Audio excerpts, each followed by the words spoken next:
1332. Jump in anytime you like. I'll get the latest from Bali too, from the news about Chan and Sukumaran. They were to be transported tomorrow morning out of the prison in Bali to this Indonesian Alcatraz, getting ready to line up for this firing squad, this ghastly thing that the Indonesian government are going to do. But there is some good news. The Attorney General has now put that on hold because of something. Something has happened with the legal team. They've managed to prevent them being moved tomorrow through some case, some new part of the case that they're mounting and hoping to be heard. It is, I would probably say, from where we sit, the only bit of good news that we've heard in the last few months. They were to be transported to this place just in central Java. That has now changed. That won't happen tomorrow. The Attorney General of Indonesia has said that they will hold off. Also, reports coming back that Indonesia has fired a few shots at us over double standards. We've kicked them pretty hard because they try and help their citizens facing death row in other places around the world, yet they still put other people to death themselves. So if somebody, for example, in the United States, an Indonesian in the United States is on death row, they'll fight for it, but they won't do the same thing.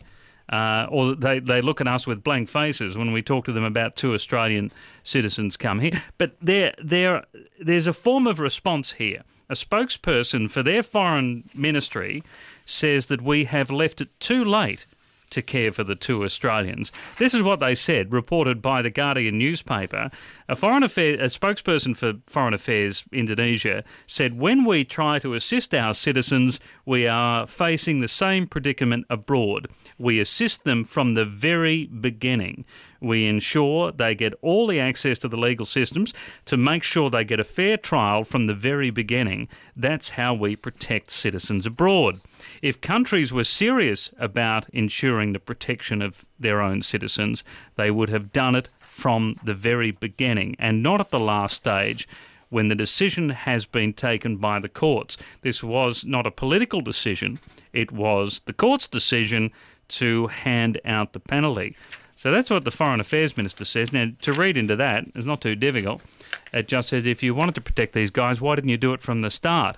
I think the legal team that's been working on the case and the families that have been begging for the lives of these guys for years would have something to say about these comments. It's incredible. I mean, you look at it and you think, has the Indonesian government even been listening? Have they heard one word that we have said in all of this? But then flip the coin over, and maybe even sadder, are they right? Is it the federal government? Are the ministers of foreign affairs past and the governments past since these guys have been in prison, have they done enough? 3:13, the number's 1332. Give me a call. Might mention too, in the Sydney Morning Herald today, we took out some space on page 11. You may have seen it. If you haven't, I'd like you to have a look at it. Page 11 of the Sydney Morning Herald. We took out half a page space, and it's something I really wanted to do. It is a statement that we wanted to make about the whole thing. And I've got to say, I'm proud that it's in there because it keeps the debate running, and it reads like this. It is something that I said on air last week, and we pulled it out and we put it in the ad, and it says, "Congratulations on your rehabilitation, Andrew and Myuran. Now here's your blindfold." It says that I've spoken to the families of the Bali 9 ringleaders. Their grief is overwhelming. The hypocrisy of the situation is staggering, no matter what side of the death penalty debate you're on. Even the prison guards are crying. That's page 11 of the Sydney Morning Herald. Have a look.